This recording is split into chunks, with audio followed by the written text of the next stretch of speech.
نقیب اللہ محسود کو مشکوک پولیس مقابلے میں قتل کرنے والے سابق S S P Malir Rao Anwar کو واضح ثبوتوں کے باوجود رہائی کیوں مل گئی؟ راؤ انوار نے 13 جنوری 2018 کو کراچی میں ایک پولیس مقابلے میں نقیب اللہ محسود کو 3 ساتھیوں سمیت ہلاک کرنے کا دعویٰ کیا تھا اور ان کا تعلق شدت پسند تنظیم داعش اور لشکر جنگوی سے ظاہر کیا تھا، لیکن ان 4 نوجوانوں کی ہلاکت کے بعد ملک بھر میں احتجاج شروع ہو گئے، جس کے بعد راؤ انوار اور اس کے ساتھیوں کے خلاف مقدمہ قائم کیا گیا۔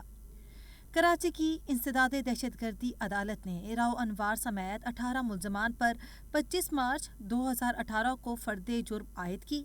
تقریباً 2 سال کیس زیر سماعت رہنے کے بعد رواں سال 14 جنوری کو فیصلہ محفوظ کیا گیا۔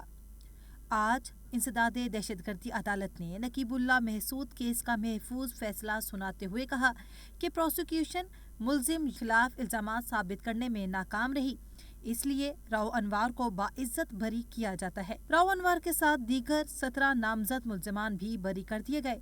فیصلے کے بعد راؤ انوار نے کہا ہے، جج نے ہمارے ساتھ انصاف کیا، جب تک سانس ہے تب تک لڑوں گا، جبکہ وکیل جبران ناصر نے کہا ہے کہ نقیب محسود کے اہل خانہ اس فیصلے کو سندھ ہائی کورٹ میں چیلنج کریں گے۔